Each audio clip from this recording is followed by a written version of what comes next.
You've probably cried in places you weren't supposed to. I bet I know what people keep telling you, that you're too emotional, that you need thicker skin, that you shouldn't let things bother you so much. And I'm willing to bet you've apologized for your tears more times than you can count. But here's what I need you to hear. Everything they've been saying is wrong. You're not broken. You're not weak. You're not a mistake. What you actually are is what scientists call a highly sensitive person. But I don't like that term. It sounds like a diagnosis, like something needs fixing. So let me give you a different name. You're a deep processor. While most people are recording life in standard quality, your brain is recording in high definition. And that difference isn't small. It changes everything about how you move through the world. To understand what's happening to you, we need to look at how your brain is built, because this isn't just about feelings or personality. This is biology. Research shows that your nervous system processes information differently than about 80% of people. Think of the brain like a camera.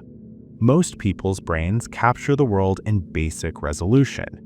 It works fine, it's efficient, it gets the job done without using too much energy. But your brain is capturing everything in ultra-high definition. And that means 3 specific things are happening inside your head that don't happen for most people. First, your brain doesn't filter things out. Scientists call this low sensory gating. Most brains are designed to ignore about 90% of what they encounter. They treat background noise as irrelevant, just static. But your brain treats everything as relevant. You're processing the texture of your clothes, the hum of the lights, the mood shift in someone's voice, all at the same time. This is why you get overwhelmed so easily, but it's also why you notice things no one else does. The small betrayal in someone's tone, the beauty in a moment everyone else walks past, the pattern that solves the problem. Second, your mirror neurons are running hot. These are the brain cells that let us feel what other people feel. But for you, you don't just recognize that someone is sad. You feel their sadness inside your own body. You're not imagining this. Your brain is literally recreating their emotional state in your nervous system. You're an emotional sponge in a world that's constantly spilling. And third, this leads to the thing people misunderstand most about you: depth of processing. When you're in a conversation or trying to make a decision, you might notice yourself going quiet, hesitating, and you probably beat yourself up for it. You think you're slow, you think you're overthinking. But here's what's actually happening. You're not slow, you're thorough. While other people are reacting to what's right in front of them, your brain is running a simulation. You're connecting this moment to your past. You're predicting outcomes. You're reading between the lines. You're not hesitating because you're confused. You're hesitating because your brain is doing complex work to get the best result. That's not a flaw. That's high-level processing. Now, you might be wondering, if this makes life so hard, why do some people have this trait at all? This is the part that matters most. If being sensitive was actually a weakness, evolution would have gotten rid of it thousands of years ago. But it didn't. It kept it. And there's a reason. Because the group needs you.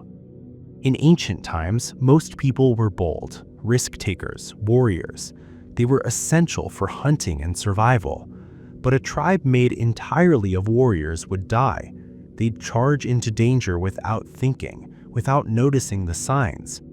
The group needed advisors, people who could sense what others missed. You were the one who noticed the weather changing before the storm. You were the one who felt that something was off before anyone else could name it.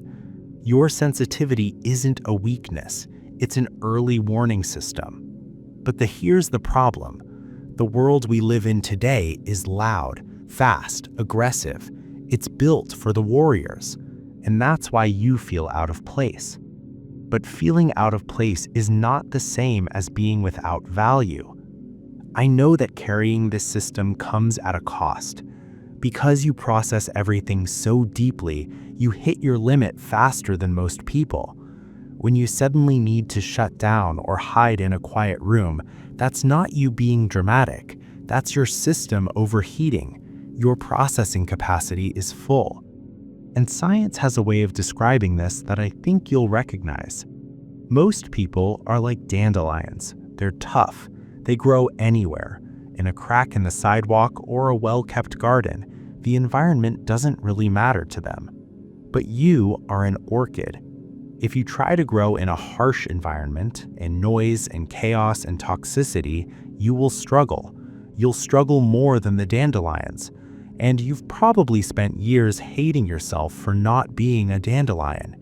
But research shows something most people don't know. When an orchid is placed in the right environment, with the right care and the right conditions, it doesn't just survive. It blooms in a way the dandelion never could. You don't need to toughen up for the sidewalk. You need to stop trying to grow there. When you build your life around your sensitivity instead of against it, you don't just keep up with other people, you go further. So here's what I want you to do. Stop trying to install a filter you were never meant to have. You can't change your biology, and you shouldn't want to. The world already has enough numbness.